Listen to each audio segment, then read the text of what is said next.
வணக்கம் சினிபார் தமிழ் நேயர்களே, சிகரம் தொட்ட தமிழ் சினிமா நிகழ்ச்சியோட 39வது எபிசோடுக்கு உங்களை அன்புடன் வரவேற்கிறேன். இன்னைக்கு நம்ம பார்க்க போற படம் அழகி. இந்த படம் சிறியோர்கள் முதல் பெரியோர்கள் வர எல்லாருக்குமே ரொம்ப பிடிச்ச பரிச்சயமான படம்னு தாங்க சொல்லணும். இந்த படம் 2002 ஜனவரி 14ஆம் தேதி ரிலீஸ் ஆச்சு. எல்லாருக்கும் பரிச்சயமான இயக்குனர் தங்கர் பச்சான் அவருடைய இயக்கத்தில், பார்த்திபன், நந்திதா தாஸ், தேவயானியோட நடிப்பில், இளையராஜா இசையில், உதயகீதா தயாரிப்பில் வெளிவந்துச்சு. அழகி படம் ஒரு காவியங்க. இந்த காவியத்தை பற்றி நம்மளும் இத்தனை வருஷமா பேசிட்டு தான் இருக்கோம். சினிமாவை நேசிக்கிற யாரா இருந்தாலும் அழகி படத்தை அவங்களுடைய ஃபேவரட் படங்கள் லிஸ்ட்ல கண்டிப்பா ஒரு படமா வச்சிருப்பாங்க. அப்படி ஒரு அற்புதமான படம். இந்த படம் ரிலீஸ் ஆன டைம்ல பெரிய வரவேற்பு கிடைச்சதா அப்படின்னா நிச்சயமா இல்லைன்னு தாங்க சொல்லணும். ஏன் இன்னும் சொல்ல போனா இந்த படத்தை வாங்குறதுக்கு கூட யாரும் முன் வரவே இல்லையாங்க. இயக்குனர் தங்கர் பச்சானும் இந்த படத்தோட தயாரிப்பாளரும் இந்த படத்தை எடுத்து முடிச்சு திரையரங்குக்கு கொண்டு வர்றதுக்கு படாத படப்பட்டிருக்காங்கன்னு தாங்க சொல்லணும். டிஸ்ட்ரிபியூட்டர்ஸுங்க எல்லாருக்கும் இந்த படத்தை போட்டு காமிச்சிருக்காங்க. ஒரு வாட்டி ரெண்டு வாட்டி இல்லைங்க, கிட்டத்தட்ட 75 முறைக்கு மேல எல்லாரையும் வர வச்சு திரையிட்டு காமிச்சிருக்காங்க. அப்பவும் யாரும் இந்த படத்தை வாங்குறதுக்கு முன் வரலையாங்க. யாராவது இந்த படத்தை பார்ப்பாங்களா? மக்கள் இதெல்லாம் ரசிக்க மாட்டாங்க. ஒரு ஹீரோ மெட்டீரியல் படம் எல்லாம் எப்படி இருக்கணுமோ அப்படி இல்லையே, ஒரு திரைக்கதை எப்படி இருக்கணுமோ அப்படி இல்லையேன்னு நிறைய விமர்சனங்கள் முன் வச்சாங்களாம். எல்லா விமர்சனத்தையும் கேட்டுட்டு இருந்த ப்ரொடியூசர் ஒரு கட்டத்துக்கு மேல மனசு விட்டு போயிட்டாராங்க. இயக்குனர் தங்கர் பச்சான் கிட்டையும் பேசுறதே நிறுத்திட்டாராம். இந்த படம் நிச்சயமா ஓடாது, போஸ்டர் காசு கூட வசூலிக்காது, அதனால இந்த படத்தை தூக்கி குப்பையில போட்டுட்டு வேற ஏதாவது பொழப்பு இருந்தா போய் பாருங்கன்னு சொல்லி பெரும் மன உளைச்சலுக்கு உள்ளாக்கி இருக்காங்க. இயக்குனர் தங்கர் பச்சான் ஒரு கட்டத்துக்கு மேல நமக்கு இனிமே சினிமா செட் ஆகாது, நம்ம படம் எடுக்கிறது நிறுத்தலான்ற ஒரு நிலைமைக்கு தள்ளப்பட்டு இருக்காருங்க. இளையராஜா இந்த விஷயத்தை கேள்விப்பட்டு அவருடைய வீட்டுக்கு இயக்குனர் தங்கர் பச்சானையும் தயாரிப்பாளரையும் கூப்பிட்டு இருந்திருக்காரு. படம் பிரமாதமா இருந்தாலும் இந்த படத்தை வாங்க யாருமே முன் வரலையே, ஏன் இந்த படத்தை பிடிச்சி தொங்கிட்டு இருக்கீங்க, பேசாம வேற படவாளர்களை பார்க்க ஆரம்பிங்க அப்படின்னு அட்வைஸ் பண்ணாராங்க. இளையராஜா என்னதான் ரெக்கமெண்டேஷன் பண்ணாலும் 1-2 டிஸ்ட்ரிபியூட்டர்ஸ் தான் இந்த படத்தை வாங்கணும்னு வந்தாங்களாம். ஒரு நாள் தயாரிப்பாளர் தங்கர் பச்சானை கார்ல கூட்டிட்டு போனாராம். ஒரு இடத்துல காரை நிறுத்திட்டு தலையில அடிச்சுட்டு அழுதுருக்காருங்க. தங்கர் பச்சானுக்கு என்ன பதில் சொல்றதுனே தெரியலையாம். கொஞ்ச நேரம் கழிச்சு ப்ரொடியூசர் தங்கர் பச்சானை பார்த்து ஒரு வார்த்தையை சொன்னாராம். என்ன இந்த நிலைமைக்கு கொண்டு வந்து நிறுத்திட்டியே தங்கர் அப்படின்னு சொல்லிட்டு வருத்தப்பட்டாராம். வாய்க்கு வந்தபடி தகாத வார்த்தைகள் சொல்லி தங்கர் பச்சானையும் திட்டியும் இருக்காரு.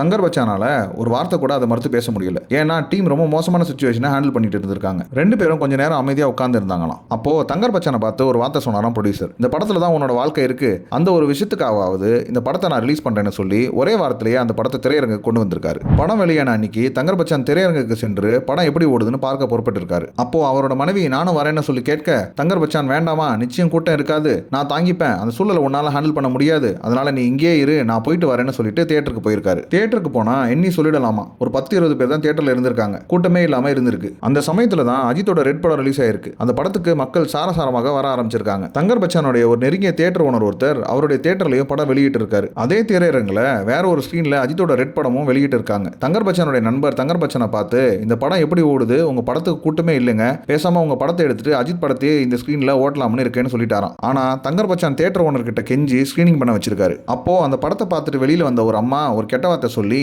போங்கடா போய் உள்ள போய் படத்தை பாருங்கடா, என்னமா எடுத்திருக்காண்டா அப்படின்னு கண்ணீர் மல்க அழுதுகிட்டே போனாங்களாம். அப்போ அதை தங்கர் பச்சான் பார்த்துட்டு இருக்காரு. அப்பதான் அவர் மனசுல ஏதோ ஒரு இடத்துல ஒரு நம்பிக்கை உருவாக்கி இருந்திருக்கு. நாம நினைச்ச மாதிரி இந்த படத்தை எடுத்திருக்கோம், அது மக்களுக்கும் பிடிச்சிருக்கு, மக்களும் ஏத்துட்டு இருக்காங்க, நிச்சயம் படம் வெற்றி அடையுன்னு அந்த தருணத்துல தான் அவர் நினைச்சாராம். அவர் நினைச்ச மாதிரியே எண்ணி 11வது நாள் எல்லா தியேட்டர்களிலும் அழகி படம் மட்டும் தாங்க ஓடிச்சு. படம் சாதாரண வெற்றி இல்லைங்க, சூப்பர் டூப்பர் ஹிட். நல்ல படங்கள் வெளியானா அது மக்கள் நிச்சயமா ஆதரிப்பாங்க என்பதுக்கு அழகி படம் ஒரு பெரிய உதாரணம். தங்கர் பச்சானும் அவருடைய குழுவும் தயாரிப்பாளரும் பட்ட கஷ்டத்துக்கு ஒரு பெரிய வெற்றி கிடைச்சதுதாங்க சொல்லணும். அழகி படத்துல வர்ற ஒவ்வொரு ஃப்ரேமும் ஒரு பேனர் தாங்க. ஏன்னா தங்கர் பச்சான் இயக்குனர் மட்டும் இல்லாம அவர் ஒரு ஒளிப்பதிவாளரும் கூட. அதனால ஒவ்வொரு ஃப்ரேமையும் சிற்பி ஒரு சிலையை செதுக்கிற மாதிரி செதுக்கி இருக்காருங்க. இளையராஜா இசையில ஒளியிலே தெரிவது தேவதையா என்ற பாடல் இப்ப வரைக்கும் எல்லாருடைய ஃபேவரட் பாடலா இருக்கு. அந்த பாடல் பட்டித்தொட்டி எங்கும் போய் சேர்வதற்கு இளையராஜா மட்டும் தான் காரணமா? இல்லைங்க, தங்கர் பச்சானும் மிகப்பெரிய காரணம் தாங்க. அவர் அந்த பாடலுக்கு அசந்து போற அளவுக்கு ஒரு ஒளிப்பதிவு செஞ்சிருக்காரு. அந்த பாடல் ஓடும்போது நம்மளுடைய இமேஜினேஷன்ல வேற எதையும் நீங்க இமேஜின் பண்ணவே முடியாது. நீங்க கண்ண மூடி அந்த பாடலை கேட்டீங்கன்னா அந்த அழகி படத்துல வர விஷுவல்ஸ் மட்டும் தான் ஓடிட்டு இருக்கும். வேற எதையுமே உங்களால இமேஜின் பண்ணவே முடியாது. அந்த அளவுக்கு தங்கர் பச்சான் அசத்தி இருப்பாரு. அதுல நடிச்ச எல்லா கதாபாத்திரமும் நடிக்கலங்க, வாழ்ந்திருக்காங்கன்னு தான் சொல்லணும். ஒரு படத்துல அதிகபட்சமா ஒரு சில டீடைலிங் பண்ணலாங்க, ஆனா கிட்டத்தட்ட 200க்கும் மேற்பட்ட சின்ன சின்ன டீடைலிங் செய்து அசத்தி இருக்காரு தங்கர் பச்சான். இனி வரும் காலங்களில் தங்கர் பச்சானே நினைத்தாலும் இந்த மாதிரி ஒரு படத்தை ரீக்ரியேட் பண்ண முடியாதுங்கிற அளவுக்கு இந்த படத்தை செதுக்கி இருக்காரு. அழகி படத்தை பார்க்காதவங்க இருக்கவே முடியாது. அப்படி நீங்க அந்த படத்தை பார்க்கலனா இப்பவே போய் தயவு செஞ்சு அந்த படத்தை பாருங்க. ஏன்னா 80s 90sல இருக்கிற அந்த சிறு வயது பருவங்களை அவ்வளவு அழகா படம் பிடிச்சு காமிச்சிருப்பாரு. இப்ப இருக்கிற டைரக்டர்ஸால அந்த மாதிரியான ஒரு யதார்த்த சினிமாவை யதார்த்தமான சூழலில் கிரியேட் பண்ணி யதார்த்தமான ஃப்ரேம்ஸை ஃபிக்ஸ் பண்ணி இந்த மாதிரி ஒரு சினிமா எடுக்க முடியுமானா கொஞ்சம் கஷ்டம் தாங்க. ஏன்னா யதார்த்த சினிமா எடுக்கிறது என்பது அவ்வளவு சாதாரணமான விஷயம் கிடையாது. அதை எடுத்தது மட்டும் இல்லாம அது பெரும் நம்பிக்கையோட திரையரங்குக்கு கொண்டு வந்து வெற்றியடை வச்சது மட்டும் இல்லாம சமீபமா அழகி படத்தை ரிலீஸ் செஞ்சு மீண்டும் ஒரு பெரிய வெற்றியை வாங்கி கொடுத்திருக்காரு. இந்த அழகி படத்தை வருடத்திற்கு தொலைக்காட்சியில் மட்டும் கிட்டத்தட்ட 250 முறைக்கு மேல வெளியிடுறதா தகவல் சொல்லப்படுது. இப்போ வரைக்கும் யாராவது ஒருத்தராவது இந்த படத்தை பத்தி நிச்சயமா பேசிட்டு தான் இருப்பாங்க. அந்த அளவுக்கு எல்லாருடைய மனதிலும் ஆழமா பாய்ந்த படங்கள்ல ஒன்று அழகி. இந்த பதிவு மூலமா தங்கர் பச்சான் சார் கிட்ட ரிக்வெஸ்டா கேட்கிற விஷயம் என்னன்னா, தயவு செஞ்சு மீண்டும் இந்த மாதிரியான நிறைய காவிய திரைப்படத்தை தொடர்ந்து தமிழ் திரை உலகிற்கு கொடுங்க என்பதுதான். இந்த படத்திற்கு ஏன் இவ்வளவு வரவேற்பு அப்படின்னு உங்களுக்கு தோணலாம். இந்த கதையை கடந்து செல்லாதவர்களே இருக்க முடியாது. பள்ளி வயதுல மலர்ந்த காதலை வெகு அருமையாக சொல்லியிருப்பாரு.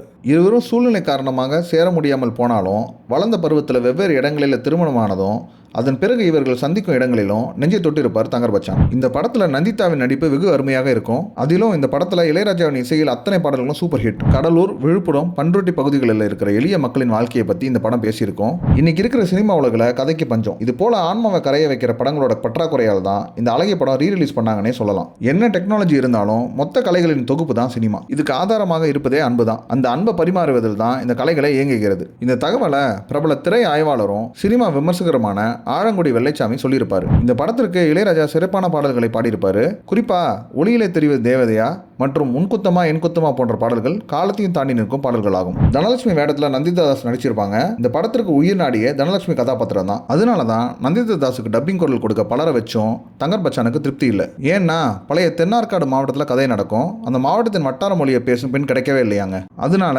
தன்னுடைய ஊருக்கு போய் அங்கு தனக்கு தெரிந்த பெண்களிடம் பேச்சு கொடுத்து அதை அப்படியே பதிவு செஞ்சு அதை போட்டு காட்டி அது போலவே பேச சொன்னாராம். அதுக்கப்புறம் தான் அந்த அழகி கேரக்டருக்கு உயிர் கிடைச்சுதான். இதுல பார்த்திபன் கேரக்டரோட சின்ன வயசு பார்த்திபனா நடிகர் சதீஷ் நடிச்சிருப்பாரு. இந்த ஒரு படத்துல மட்டுமே நடிச்ச சதீஷ் சமீபத்தில் பல சேனல்களுக்கும் பேட்டி கொடுத்துட்டு வராரு.